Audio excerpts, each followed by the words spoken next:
Yo, this is Mike Lowry, and you're checking out our boy Duane. What's going on, everybody? Thank you for tuning back into On Air with your one and only rock star, Mike David Duane, in the place to be on My First Wings Radio. We have Mike Larry. Now, if y'all don't know who this amazing pop R&B group is out of the UK, you're about to find out they have this brand new EP, which I absolutely love. It's called Mood, and it gives you a different mood. It's going to put you in a mood every track that you listen to. And the guys are joining with us. What's going on, guys? What's going on? Nothing much. How are y'all? We're good. Sweet, brother. Absolutely. Well, I gotta say thank y'all so much for being available to us, speak with us, and coming on the show today. Nah, thanks for having us, bro. Good to speak. Pleasure, brother. Absolutely. So let me just tell you, I fell in love with you guys as artists, from like the cover videos and like that, and it gets a great response. And to see that, just doing covers is actually working for y'all as a group, because a lot of people try to use that tactic still in technique to gain a fan base, but they don't succeed. But all five of you have, like, with the range and the harmonies and putting it together, like, you guys kill it. Like, how does that feel to know that it works for y'all, knowing that it doesn't really work for other people? Yeah, it's cool. I think like it definitely makes us think that like we've got something special, from like when we first started off getting together and singing together. We enjoyed it, and it was like a hobby, and then we started putting out those videos online, and we just got like a really good response from people, and they just seem to love what we do. So we kind of think that we've got something a little bit special and something that people seem to connect to. Absolutely. So now, seeing that response and being able to connect with your fans on social media, how was that for you? Because you guys get a lot of, feedback, whether it's that you guys doing a show or dropping covers or even dropping a single. You guys get a lot of feedback. How is that, just seeing it all flood in at once? Yes. Yeah, it's good. We love the support and that. It means a lot to us, you know what I mean? Like, actually seeing other people realise what we do, and just, it makes us feel good. Yeah, definitely. We've got like we've done like shows before in the UK. Like we've had some of our fans travel from like all over the world, get flights just to come see us at a show. So it's mind blowing really to know that people like are really that big fans of you. Exactly. So now let's talk this brand new EP, Mood, like how you guys came up with the concept for it, because it's a great EP. Guys, while you are all listening, you guys need to download this EP. It's called Mood. How did y'all come up with the concept for it? Because this is so dope. Yeah, we kind of we decided that with this next project we wanted to take things like really R&B.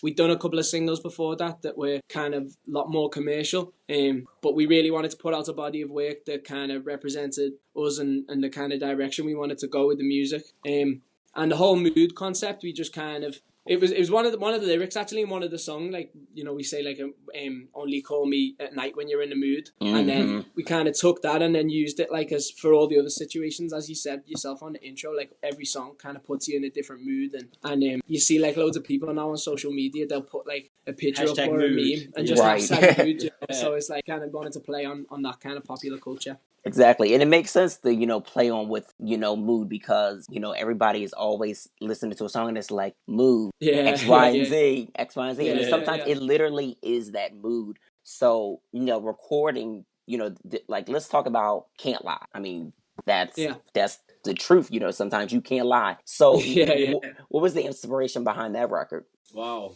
Well, it's kind of deep. It's not my girlfriend's favorite track on the EP, definitely. But yeah, it's like we kind of just thought, with like old school R&B music back in the day, there was a lot of like vulnerability there. We were actually like listening through to some old records when we were writing the tune, and there was like an old like MJ track where he's like literally starts crying on the record. And it was like we just thought you don't really get that kind of vulnerability too much in modern day commercial R&B. So we just kind of wanted to bring that back and talk from a point of view of a guy, because a lot of guys do get into a bit of trouble with that kind of thing. But we just wanted to make it vulnerable and honest, and we just hope that all the girls in our fan base didn't hate us for it. But people have enjoyed it, so it's gone down quite well. Right. So let's talk about what you just said, the fact that the guys aren't that vulnerable to talk about it. Why do you think that is? Because I don't know. It's like it's awkward, being it's shook, awkward you get me? topic, isn't it? Sure. And like I think a lot of guys on records, like they just want to sound like, you know, they just want to talk about like making love to the girls and like being like the, you know, the sickest man and stuff, and like bigging up themselves. So to kind of like actually, you know, admit to being wrong in a song and like kind of put yourself out there to get shot down is quite a risky thing to do, but I think that's why people connect with the song. Do you know what I mean? They appreciate that kind of vulnerability. Exactly. I definitely feel like people can connect with that. So now, what would you say was the challenging part about, you know, putting this track listing together? Because I mean, it's perfect. I'm sure you guys had a lot of other songs you could put together, but what was the most challenging part, you know, putting this project together? Yeah, it was definitely tough. We spent a lot of time this year writing and putting a lot of songs together. We've got a Dropbox folder of about like over like 30-40 songs. So it was tough kind of like deciding which one's going to make the cut. Especially because if there's 5 guys in a group, you're always going to have like different opinions and people are going to have their favourites and stuff. So it was tough to come down to like 7 tracks. But we feel like these were just the best representation for where we were at the time. And we just like think that it shows people where we want to go with the music and it's a good kind of like well-rounded project. It definitely is, especially with the single "Don't Tempt Me," which has a dope video, dope concept. You know, tell me about that record for those who haven't heard it. For those who haven't heard this, it's quite a chill record off the EP. It's almost like completely acoustic bass. You know, we put some kind of like bass and some trappy hats and stuff on it, but like at its core, it's just an acoustic kind of song. But it's quite sweet, but then the lyrics are kind of a bit more cool. You know, so it's a cool kind of vibe. We did that track when we were out in LA with a producer called Justin Gray, and yeah, we recorded it out there with him, and people seem to be really, really taken to that one. Definitely, and I think it's a real fun sounding record, and I love the fact that you guys, you know, kept the acoustic sound, because, you know, with your covers, you guys always have the guitar out, so it's more so it's the core sound more than anything. Yeah, definitely. I mean, the songs that we every time that we write new music, we always kind of start it off with guitar, acoustic guitar, because, you know, as you said yourself, like we play a lot with just acoustically, and so the songs, they've got to be able to like stand on their own just with acoustic guitar and vocals, and without the production. So like that's what we always kind of base our music off, and we start our writing process with that. Exactly. So now let's even talk about performance, because you guys do a lot of live performances like all over, and the response from the fans is like crazy, and you guys have great stage presence. So just knowing that from what I see, what's the preparation like, you know, getting ready for a show? Basically, we don't really do a lot of preparation besides rehearsals. I'm not gonna lie, we don't really do the warm ups or nothing like that. We just sing through the songs. So we kind of use a cheat code which no one's discovered yet. Cheat code. So are you so pretty much so there's no warm ups when you guys perform at all? You just straight hit the ball run. Yeah, I mean, we like backstage when we're in the dressing room and stuff. We just like to sing through some stuff and get the vocal cords all warmed up. But our vocal coach isn't very happy with us because we never seem to do proper warm ups. But it seems to work for us, so we're okay. Right. Like they say, if it's not broke, don't try to fix it. Yeah, I guess so. No, that's amazing, because like when fans see your performances, or when I see you guys' performance on YouTube, so that I'm like, these guys are killing it. I know there's got to be some heavy preparation, but to know that there's no, you guys just go for it, no warm up kind of thing, it's just like, whoa, pretty dope. Because a lot of artists can't do that. They have to, you know, really be like, okay, we've got to do this warm up before we start. We've got to have this much in rehearsal. We've got to do all these things. We got to be intense with it. But you guys are just like, fuck it, mask off. Let's just go for the kill. Yeah, definitely. I think like we've been singing together now for like 6 years. So I think you know, we're just kind of used to each other's voices and used to singing together in harmony and blending. So it comes like really natural to us, I guess. You can probably still catch us on like a morning when the voices are a little bit croaky, but you know, the majority of the time we just kind of vibe with each other and it comes out sounding quite nice. A lot of it comes from the fact that like we don't just rehearse when we've got something on. We rehearse literally every week. You know, right? We make sure we put the hours in every week, and that's why we go over every song 5 days a week. Make sure everything's in tip top shape. So it comes more natural to us, you know what I mean? Especially being together with them all the time. Right. So now let me switch gears and even ask y'all about the brand with you guys, because as a group, it's amazing how as five y'all can come together, come up with the the branding that y'all have. How important is it to stay consistent with your brand and to make sure that everything rolls out very accordingly? Yeah, it's really important. I mean, we have like a great team around us. We have like a management team who've been with us from like literally when we started off as kids, and our creative director Esco Williams as well. Is a big influence on lots of what we do. But yeah, I think like what we do is quite unique. People tell us a lot of the time there's not really many people out there doing what it is we do. Right. With the vocals and the acoustic based stuff. And so we're quite unique in that sense, and I think that makes us stand out in the market. Definitely, because the one thing that is different between y'all and other artists, just artists as a whole, not even just groups, the constant flow of material. You guys are always posted. If it's not a cover, you guys are posting, picture content, keeping yourselves relevant, because a lot of people feel like, oh yeah, we can just drop a single 1 month and then it's like, we're out of here. No, you have to stay consistent. And that's what I love about y'all as a group and as artists. Y'all are consistent. Y'all are like, okay, we got to give content. And even if y'all were to take a slight break, it's enough for people to catch up on too. Yeah, definitely. I think it's important to keep the fan base engaged. Because you see like big artists who can maybe afford to, they'll put an album out and do a tour, and then they might go quiet for like a year, 2 years till they put their next thing out. But because they're so established, it's like when they come out of hibernation with that new project, people are just there ready to listen to it. Right. And I think as an artist on the come up, you don't tend to have that luxury. Do you know what I mean? So you've got to be kind of grinding every day and making sure that you're kind of in people's ears and eyes all the time, and you're posting regular stuff. So that's what we try and do.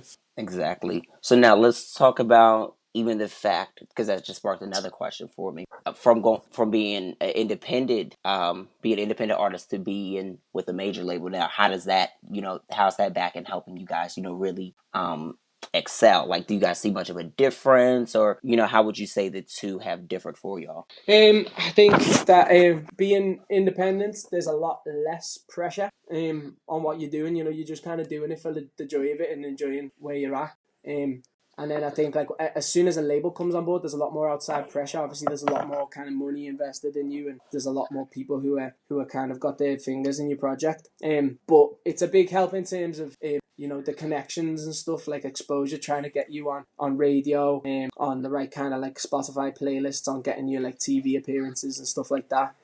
So it's definitely a big help. But a lot of what we do, we just kind of do off our own back still, because we know like it's not always guaranteed that you're going to be with a label or with the same label, so you've got to make sure that if like they were to one day go away, you could still carry on doing your stuff by yourself. Right, because even before the label came in, you guys were really carrying that base, for the media side. Like, y'all have a strong presence. It's even now, it's like, whoa. I mean, the presence is still there, but it's just like, whoa. Because every time I even look, I'm not even big on social media like that, like I used to be back when it all came out. So now I'm just like, whoa. Every time I turn around, like if it's BBC tweeting stuff like that, I see y'all face it. Or if it's the awards, I see y'all face. Or if it's the label, I see y'all face. So I think that it's so unique to see the consistency with the brand, because like I said, a lot of artists are consistent, whether they get signed or they stay independent or they just are fly by day, fly by night type of people. I mean,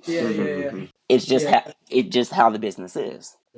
Yeah, 100%. So now, overall, how would y'all say the feedback for the EP has been? It's been really good, I think that a lot of people that have followed us for a while, who like kind of found out about us through our covers and stuff like that. It kind of gives them a real kind of like sense of like the what old music used to be in like the 90s. Those R&B groups like your Jagged Edge, your Boys to Men, Jodeci, all of those groups, and that was like a real kind of like heyday for that kind of music. And I think people, when they first got onto us, were saying like, oh, these guys, could bring that back. And then I think this is the first project really where we're fully kind of trying to be on that wave with the music. And I think a lot of our fan base have really appreciated that, and they just seem to be really loving the record, so we're happy about that. Exactly, yeah. And I think they love it more so than anything because it's very organic. Like, you guys aren't forcing anything. You can tell that everything is well thought out. Everything is genuine. Sure, you guys have your problems that you as groups have, but everything at the end of the day is perfect. I've not seen any group outside of, me working with Day 26, so like that, anything laid out so perfectly. And even with them, they have problems. All artists, groups have problems, and then they lay it out, and then it's like, boom, well, damn, that was amazing. Yeah. Well, don't get me wrong, we still have our problems, day to day. But like, we just know that the music and the brand, as you say, is like the most important thing, and making sure that we're like progressing every day. It's really important to us, and this EP definitely has been really organic. We co-wrote the whole thing, and it just feels like a lot more honest and a lot more authentic. Exactly. So now you guys are getting ready to go on tour, right, with the project? Soon, next year, we're gonna do a tour. We're gonna do a show a headline show in London, Shepherd's Bush Empire, in March, and then after that we're going to head out on tour and do the rest of the UK, Europe, and hopefully come over to the States and do a tour there as well. Yeah, definitely got to come over to the States, because I think that would be lit, especially for the fans who haven't been able to have that opportunity to travel over there to see y'all. I mean, amazing show either way. Yeah, definitely. So they got to come out. Yeah, I mean, like, we've got like a lot of fans out there in the US. And I feel like the kind of music that we do, there's a much bigger market for it in the US than there is here in the UK. Really? Yeah.